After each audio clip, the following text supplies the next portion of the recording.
My name's Ronnie. I'm the owner of Way Cool Tattoos in Stouffville.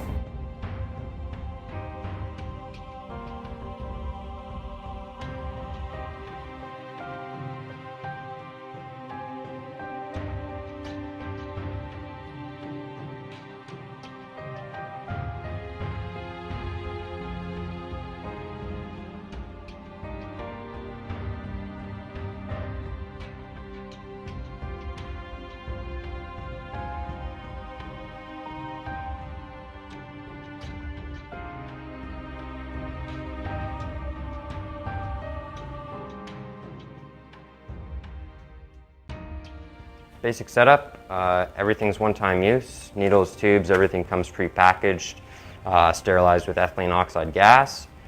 Everything gets a barrier cover, the cord, the bottle. All razors are disposable. Caps are sterilized. Other than that, it's paper towel and bag the machines. Good to go. My mentor who taught me, I worked at his shop in Oshawa for about 4 years, and he wanted to open up another shop. So he wanted to do it together, so we came out here, and this just kind of was the only spot open, so we just kind of winged it, called the guy up. He said, yeah, no problem, you can rent it, and we came in and started painting it. We're open in about a month, so yeah, it was good. Yeah, just kind of flying by the seat of your pants kind of thing for that, so. Right on. How did you get into tattooing? Just from doing it as a teenager. So just screwing around, stick and poke, doing garbage tattoos pretty much. Then I kept doing it and I was like, okay, if I'm gonna keep doing it, I should probably learn properly, so I went and got an apprenticeship. Right on. So was the first tattoo you did on yourself? Yes. What was it? The first one I did on myself was, it's covered up now, but it was a stick and poke, like stupid sort of thing, like skateboard or something. And do you have a particular style of tattooing that you gravitate towards? Yeah, more towards old school. Okay. Yeah, like.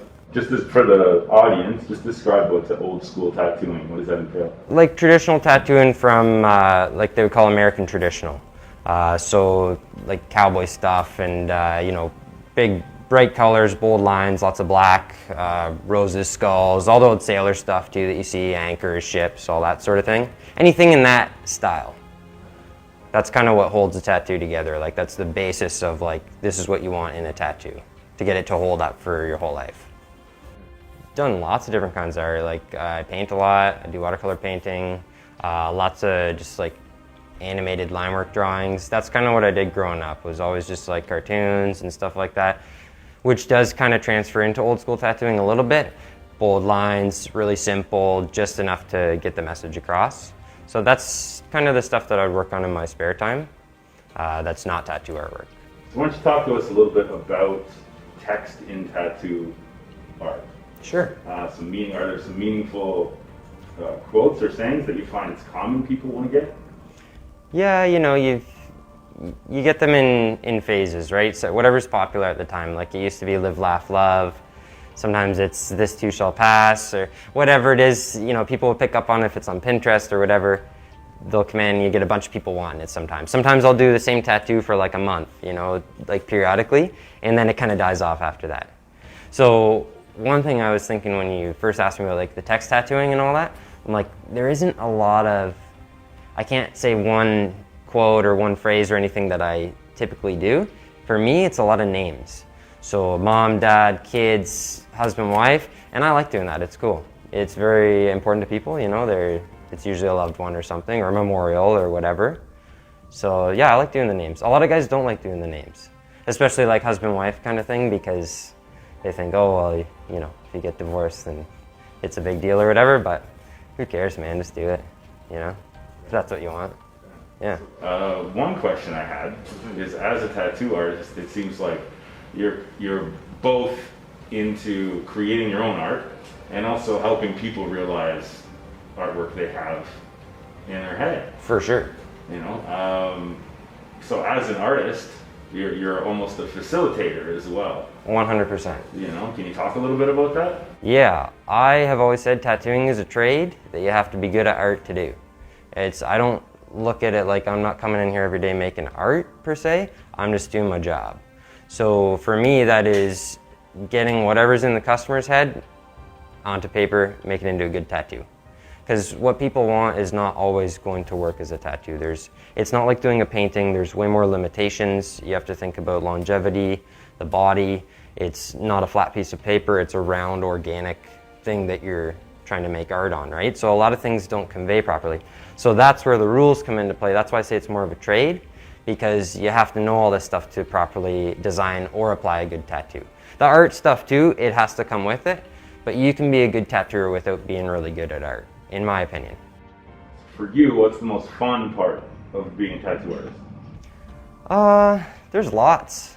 Making people happy for sure. Like I love, people leave with a smile on their face, that's great.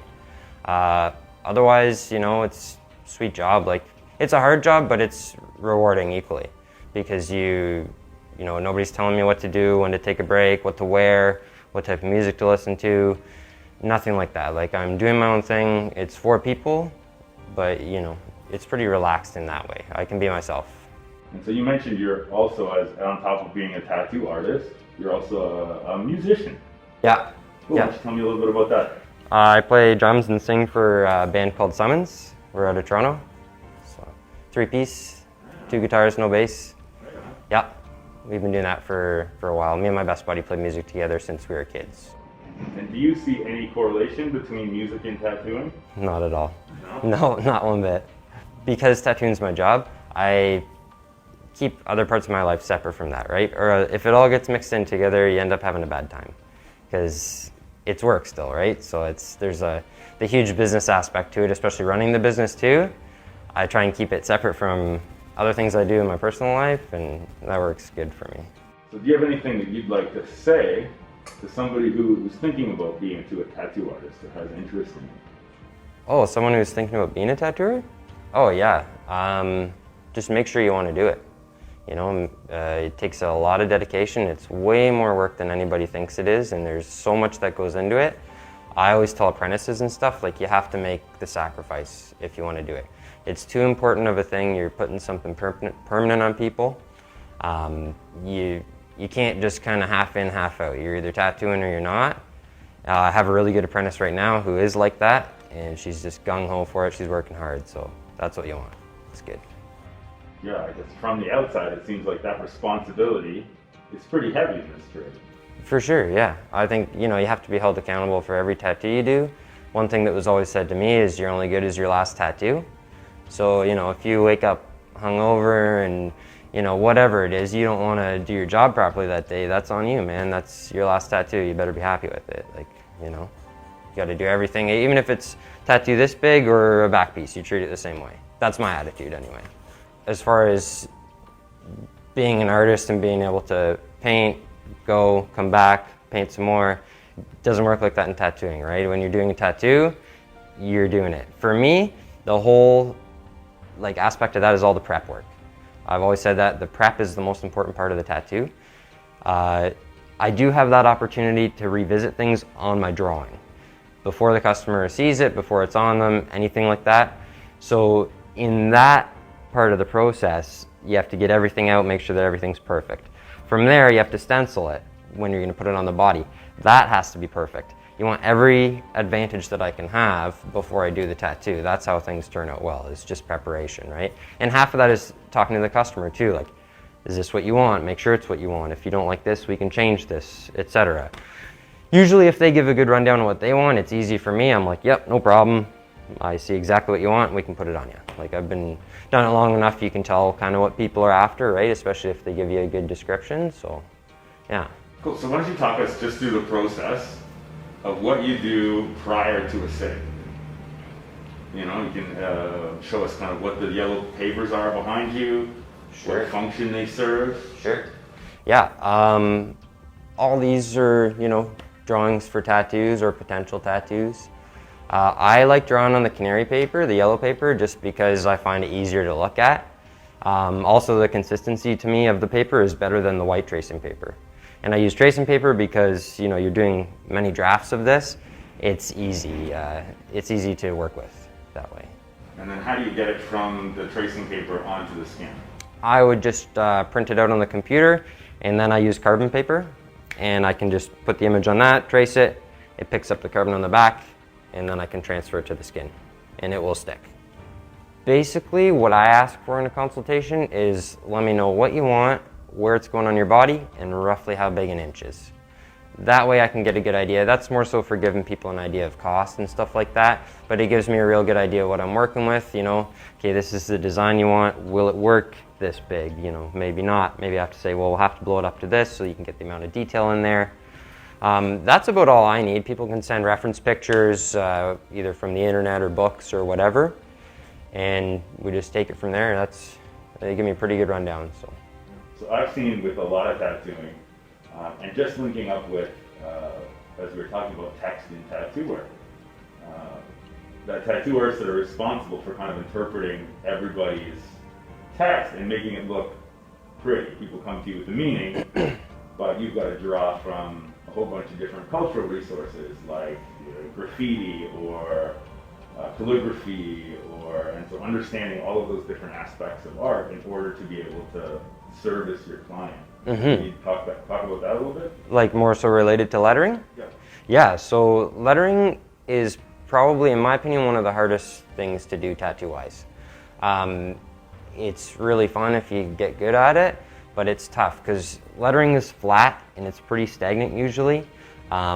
That's going on a rounded surface of the body. So you have to be careful about where you're placing things. You generally want something on somewhere flatter so that it's legible.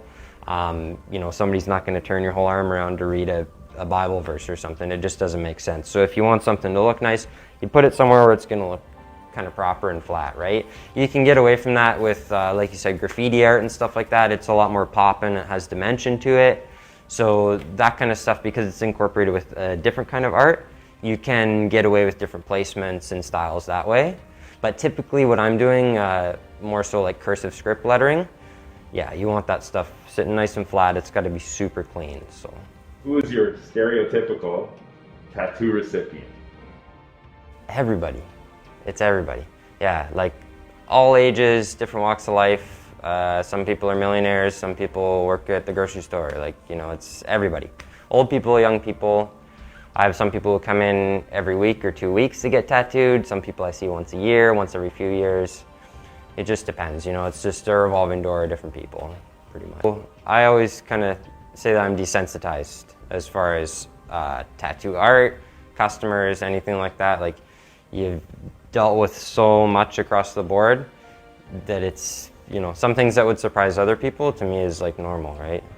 I can't be shocked at something that, you know, I've seen a bunch of times or that maybe someone else would think is weird, but to me, I've just like, whatever, it's another person or another design, you know. Some people, I show them a picture of something, they're like, why would somebody get that? And I'm like, I don't know, like that's just what they wanted. I didn't even think about that before. It's just like, this is what you want? Cool, like I'll make it the best tattoo possible. That's the goal, right? Everything else is in the blinders. So this is, to me, is like one of the best flash sheets ever. It just has everything and the designs are perfect. They're all simple, just enough black in them to get them to hold up. And I don't know who did it either. It's a mystery. It's apparently super old. My buddy gave it to me. So most customers who come in nowadays want custom work. So not many people pick off the wall anymore, unfortunately, because I would love to do any of that stuff. It's made to tattoo. It's built to tattoo, so doing that stuff is awesome. You can still definitely incorporate elements of that into custom pieces, but most people want something specific. Although nowadays too, with a lot of younger people, the new kind of flash sheets, I would say, is like Pinterest, right? People, it's the same thing as getting something off the wall. Many other people have the opportunity to get that as well. It's the same, you come in with, you know, a picture of a butterfly or something, like you said. A million other people have gotten that, but you still want it just because it's cool, right? It's classic. So. This is an example of realism painting, type of realism that my friend Ed Burwell painted. This stuff up here is like what they would call North American tribal. So just blackwork designs that are made to fit the body. A guy named